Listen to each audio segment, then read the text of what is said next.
Hi guys, Angie Bell with my fairy treasures. Oh my gosh, I just made this whole video and it did not record. Don't you guys hate when that happens? Oh my god. It's like, oh my god, I could kill someone. Anyway, not literally, but you know, you get so perturbed when it doesn't work out. Alright, I'm gonna start again. Here we go. What I'm sharing with you guys today are a few things I've been working on. I've been working on altered canvases, like this one right here. And this one's Angela Holt gave me this idea, and it's called Finnabar, and I guess it's the style. And Angela Holt has done a lot of these, and I wanted to do one of my own, so I did. So we'll be going through that. Another thing we're going to go through is a thing called a altered page. And then lastly, I just want to share with you guys, I started doing some art journaling, which I've done for a long time. I just haven't shared very much of it. I'm going to share that too. Okay, so let's do the altered canvas first. The Finnabar inspired. Angela Holt is the one who gave me the idea. I'm going to go up at the top and just go in really close so you guys can see what the background was made of. I'll kind of describe it. Oh, okay. So you guys can kind of see the texture of that. Okay, that is all made up of book pages, pattern pieces that are crumbly, or that I kind of make look very textured, so I don't have it on evenly at all, so I can get texture on the canvas, and music paper notes, shelf lining, how I make my flowers, those shelf lining flowers. I use the shelf liner on there to give more texture, and then twine, as you can see right up at the top. I glue all that in. What I can't glue on, I hot glue in. Then I took and what did I do after that? Oh, I did use some gesso. I gessoed everything, so give it all one color. Then after I gessoed it, I'm trying to make sure I gessoed it. I didn't gesso. I only gessoed the rope, and I gessoed the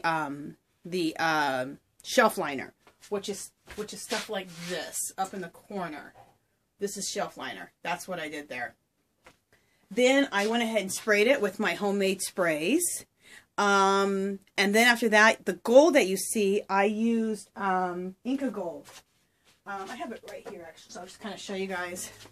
I use this stuff, the Inca Gold, and it's the gold color. And I did that to all the stuff that's textured to give it highlights. So that's, let me kind of zoom out. That's what the background is all made of.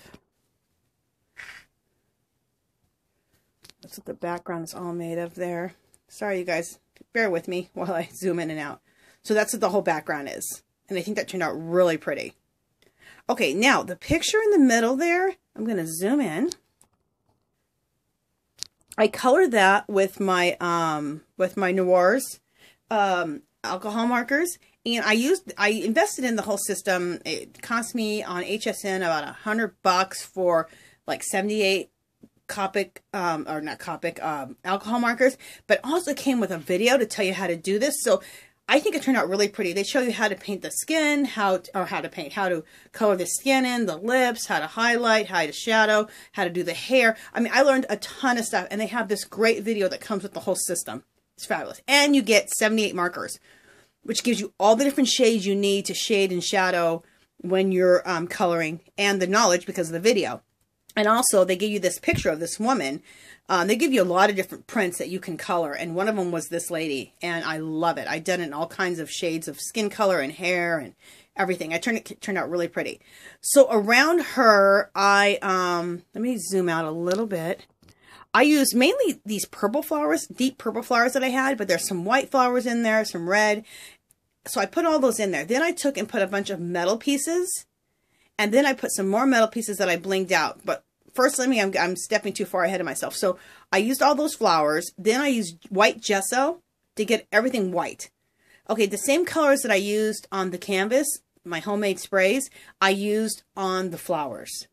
Okay, so let me zoom in so you guys can see the flowers and see how they turned out. And then I used the Inca Gold on them to highlight the flowers. So you can kind of see that, how pretty that turned out. Okay, and then, like right there, that butterfly, I also gessoed that and then sprayed it with the spray. So that turned out really pretty. And that was regularly a bronzy colored butterfly that I sell in my store, in my Etsy shop. So check out my Etsy shop. I have really good prices in there. on different things. Okay, that's a piece right there I got for, I think, 60 cents at Michael's. Believe it or not, they had a clearance, and then I blinged it myself with my rhinestones. And then that's another, that same butterfly on the other side. That's how it comes in my Etsy shop, and then I blinged that out. That's a piece from my stash, that cross. The crown in the corner is another piece from my stash. The butterfly down there with the blue stones, that's from my Etsy shop. I sell those also, and I blinged that out. Okay, again, that's a flower right there. That's all blinged out from my Etsy shop, and I blinged it. I have a video on how to bling these metal pieces, these metal embellishments that I sell in my shop, and it's very easy technique, actually. And you guys have really good prices on all of my metal embellishments. Nothing's more than maybe $2.50. Definitely nothing more than $3. You get a good amount of pieces. You always get 6, 7, 8, 10 pieces per pack. So check it out. Check it out and see what you think about it. I'm going to go ahead and come out so you can see the whole project, because I went through it. And I'm just really happy with it. I think it turned out gorgeous. You guys have to try some of these Finna art pieces. Check out Angela Holt. She has done a lot of these. And this is not going to be my last. I'm going to do quite a few of these. I'm just going to always make these. I love them. I'm going to have to be giving them away because I have no room to be hanging up all this stuff. So anyway, I loved how that turned out. It was really, really fun. Okay, next thing I'm going to share with you guys. Oh, the next one is this. It's an altered page. All right, I'm going to put that there, and let me look at my camera and see where we're at. Okay, I think that, yeah, that'll work out good right there. Okay, and make sure I'm recording. Okay, this is an altered book page. So what I did is I took 2 pieces of cardstock that I coffee dyed and baked in the oven, and then I sewed them together. And when I sewed them together, and then on top of that, I put a Sears Roebuck that I copied, and I baked that. Tim Holst distressed it, sewed it, okay, on top of that. So this is all really, really thick, this whole thing. And when I did that, I left enough to leave and make a pocket, okay? So there's a pocket there. Bring this back here. I even tore, this had been torn right here, and I just tore it more because I just thought it'd give more age. I wanted this to look really aged, really vintagey, like was made a long time ago and you found it in grandma's attic. That's how I wanted it to look. So, I'm sure you guys can see everything. Yeah. Okay, so then I made a pocket out of, this is some crocheted piece that I cut off this big, huge crocheted blanket, and I made it into a pocket. I avocado dyed that. I avocado dyed the lace. I avocado dyed the rosette trim down here. Okay? And this is bead trim from Hobby Lobby. Okay. And this is really cool. This is that Sears catalog I was telling you about. I copied it onto cardstock, sewed it onto some other cardstock. That's how I got the pocket. But before I did that, like I said, I distressed it, coffee dyed it, baked it, and then sewed it all together. Okay? So I love the stitches on things. Okay, inside of this pocket right here, I have a little book or a little card that I made. Let me bring that up. A little card that I made out of a paper bag. This is a index card that was coffee dyed and baked. Then this is a stamp that I stamped it with. These are some tags in here. I backed it with music note paper. Made another tag out of music note paper. Put that back. Open it up.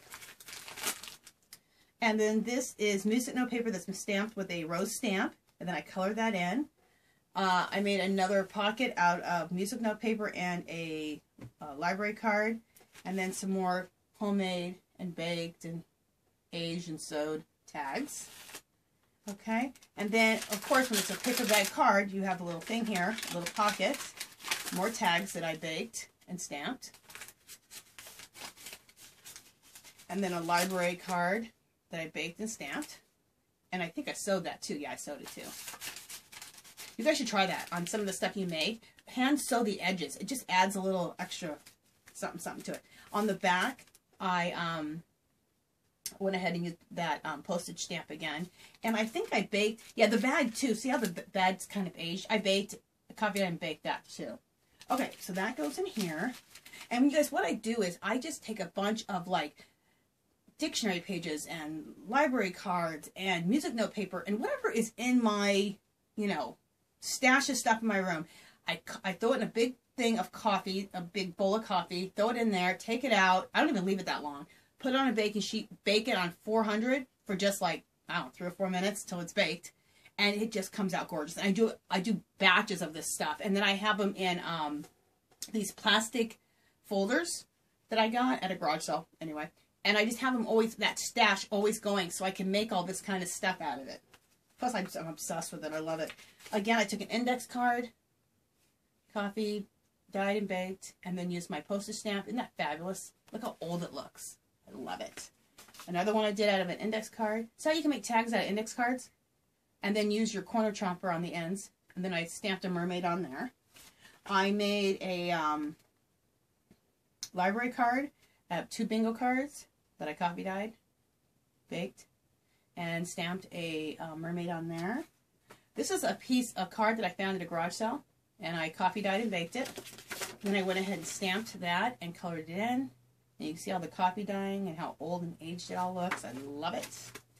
Okay, and all of that goes back into this pocket right here. Get all this back in the pocket. And I better be recording still. I'm going to check real quick, guys, just to make sure. I think that goes in there. Yeah, and that goes like this. Okay, and I'm going to also zoom in on this corner so you guys can see the goodiness that's in the corner really well. Make sure I'm still recording. Yes, I'm still recording. Thank God. Okay, let's go down to the corner there. Okay, these are all handmade flowers. A lot of people who watch my videos have seen them before. This lace here, this color, how pretty this is. That's avocado dyed. That's avocado dyed.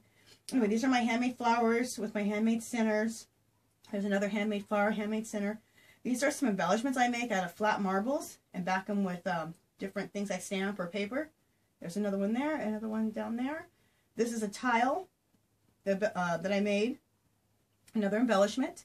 See, I don't know if you guys can see this or not, but there's a bunch of like glass sparkle. This is the German glass glitter. Love that stuff. And then this is a spool.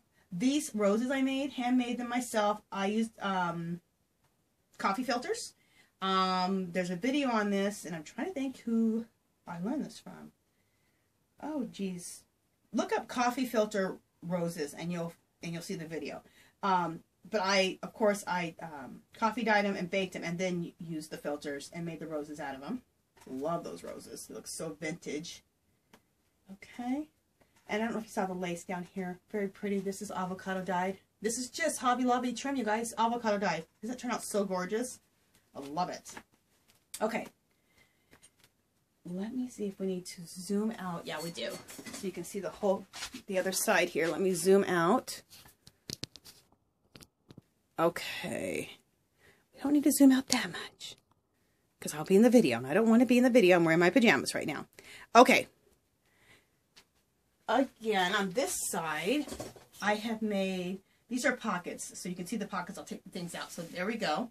I made a pocket here, and this is out of book paper, or no, this is out of music notes. Okay, what I do is when I make these, I sew 3 or 4 pieces together so that it's really thick. I kind of folded it over so it looks like an envelope, and then I sew the edges.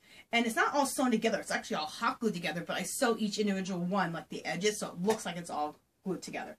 Did another pocket here. Okay, and then this comes out of that one. So I took a manila envelope, as you can see here, and I made like a little, I don't know, a little book out of it. I decoupaged on 2, come up a little bit, 2 bingo cards.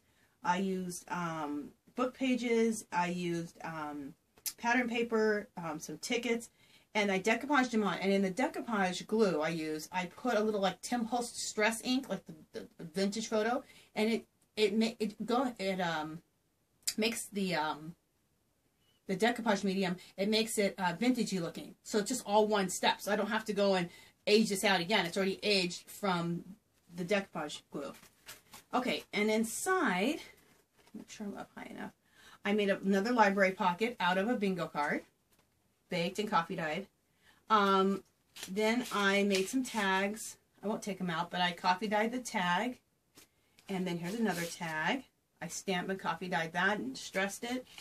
Okay, and when I glued this down, when I glued this pocket down, I left it open back here, so it'd be another pocket. So you have more tags coming out of there. And again, I made a tag out of music note paper, small one. I made just really cool. That turned out neat. Out of an index card, I made another tag, coffee dyed, baked in the oven.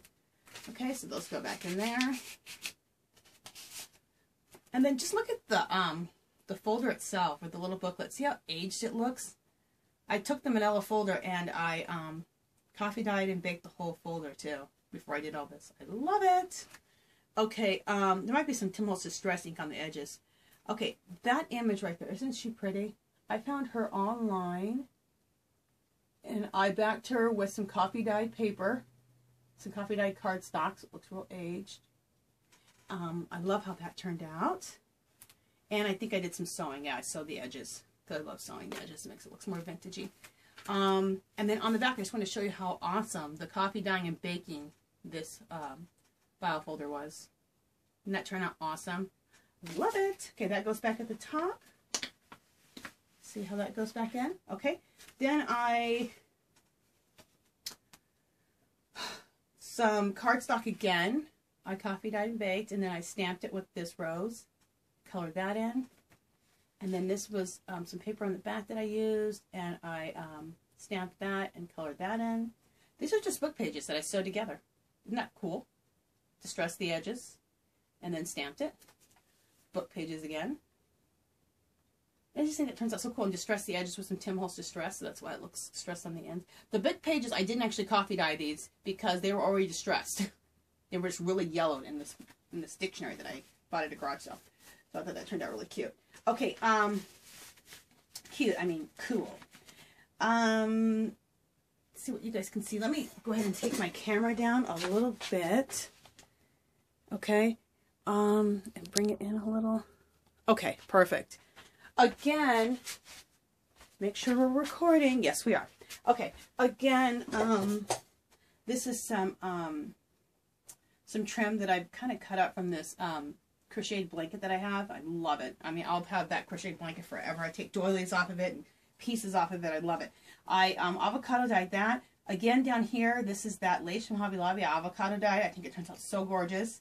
When you avocado dye, depending on what the fabric is, look how the difference of how it dyes. So you'll get just different shades of pinks. It's gorgeous. This is some more trim from my stash here. Okay, these are flowers that I've made. A button in the middle there, a pearl there, and then a handmade center there. I think they look really pretty and vintagey. I really like to layer my flowers, and I layer them with the with this yarny type of trim stuff right here. I love this stuff. And then I also layer it with some bead strings too. These are homemade embellishments I make here, here, and here, and they're all made with flat glass marbles backed with paper that I stamp or images that I find that I like. Then this is a tile here that I got at Home Depot, and I put a piece of, I get these on Etsy. She has images that fit tiles, or they fit dominoes, or they can fit also these flat back marbles. And so that's one of those images. And then I have some German glass glitter, which I love. I don't know if it's sparkling or not, you guys, but the stuff is fabulous. Like pieces of glass. It just blings. These are those coffee filter roses I make. So I make them out of coffee filters, and I, coffee dye them and bake the paper first. And I have 3 of them. This is a spool. This is a domino there. I'm trying to see if there's anything else. I think that's everything in there. All layered in a pretty little cluster at the bottom. I love it. I love how this turned out. You guys, I am obsessed with these altered book pages. I'm going to make a lot more of these. I'm going to make a big case for all these to go into as I keep making them, because I'm obsessed with this. It's all the stuff I love. I love making flowers. I love baking papers and coffee dyeing papers and sewing them together. And I just love it. It's like, this is me. If I had to describe myself of what type of crafter I am, this is really, really me. This is the stuff I really like to do. Okay. Let me share one more thing with you guys. It's my journal, my art journal. Where did I put it? Oh, here it is, right below. Can't see what's in front of your face. Okay, this is an art journal page. First of all, let me show you this, and let me make sure I'm in focus too. Yeah, I need to come out a little bit. Okay, I'm coming out. Okay. This is an art journal page. This is an art journal that I got at a garage sale for probably, I don't know, $1 or $2. It's ridiculous. It held photographs. That's what it was supposed to do. It's just really thick paper. The paper is so thick. Some of the thickest paper I've seen. And I thought this would be great for art journaling because it'll really hold up to sprays and glues and paints and all the stuff we do with art journaling. So, and I didn't, oh, this is upside down. I didn't do the cover yet. And the reason I didn't do the cover yet is because usually when you do art journaling, it's can be very messy. And I might get this real messy, so I want to wait till the end. And this will be my last 2 pages that I'll be doing, the cover. Okay. So, let me make sure I'm in frame. Yes, I am. Okay, I just want to kind of share with this page what I've done on this page. The base of the page is torn up book pages, music note paper, pattern paper for texture. So when I decoupage this all on, I kind of make sure it's all wrinkly so it gives the texture. And then inside of the, like I did before, inside of the decoupage glue, I put a little vintage photo. So it gives it a little age when I'm decoupaging. Then I did a bunch of stamping. I stamped with butterflies, script stamps, trying to look and see what else I used. Roses, different types of roses. There's just a lot of different little things. Oh, and also the other paper I used some just scrapbook paper, just pieces in my in my scrapbook little box of a bunch of torn pieces that I've used before of scraps. I use that also on here. So that's all that kind of stuff coming up. And when I stamped, what I like to do is, like right here you can see, I don't know if you guys can see it on video, you can see that this is a little butterfly back here. But then I kept stamping that butterfly so it gets, the imprint gets less and less. And as it gets less and less, it makes it look like it's in the background. So I did that when I stamped the image, I make sure it's stamped it so you can see it. And then I keep using that stamp over and over until the ink is gone. And then it looks like it's in the background. So it gives you more layers. Another thing is this is a this big red butterfly here. This is a napkin that I decoupaged on. These are stamps. I have a couple of books I bought at garage sales of stamps that people collected these stamps, and so I went ahead and took those out of that book and used those here. Okay, and that's what I did on the background all around, and I just think it turned out really cool. Love it, and very textury. Okay. Then I made, and see at the bottom, yeah, I made this envelope. It's a pocket, and I made the pocket to look like an envelope. So, this right here is a coffee dyed cardstock that I made look like an envelope. I even folded this, I even made an actual envelope out of the whole thing. That goes down. And then I put 2 stamps from that book of stamps that I told you. I have a postcard stamp, so I've stamped that on, kind of old world looking. And like I said, the paper was coffee dyed, baked, and then a Tim Holtz distress some of it. And I love the rust color of the Tim Holtz Distresser ink that I like to use. Okay, again, I made it, though, into a pocket. Okay? So, in the pocket were these, and I'm going to show you guys what they're. Inside of the postage... Okay, one second, guys. I just got a little thing going here. Okay, we're going to hurry with the video because I'm about to run out of battery. In that postage book, they have like all these old letters, or old looking letters, so I made them look more old. I baked them and coffee dyed them. And I think they turned out so good. Didn't this turn out great, you guys? And they come out really nice and wrinkled after you coffee dye and bake them. So usually I iron them because I want them to look a little bit, sometimes I want things to look neater, but aged still. But here I didn't. I want it to look like it's been around forever. So this is what happened after I coffee dyed them and baked them. And I just think they look so cool inside the pocket. So like these are all like the love letters that were found in this envelope from a long time ago. Anyway, I love the whole age look. I love vintage. I love the shabby chicness. And so this is right up my alley. Love stuff like this. So that's my first page in my art journal. So anyway, you guys, I just wanted to share those few projects with you guys. If you haven't started art journaling, you guys go on YouTube and start looking at people who art journal and start looking at different things and start doing it. It's really freeing. It's a way to get a lot of ideas down. It's a way to try things, whether they work out or not, who cares? And you can experiment. It's really fun. I love the altered page. This is just, I'm obsessed with. This is my absolute favorite thing. This is just another form of art journaling to me. So this is also art journaling. So that, and then I did the altered canvas. So you guys try your hand at some of these things. They're so fun. I love them.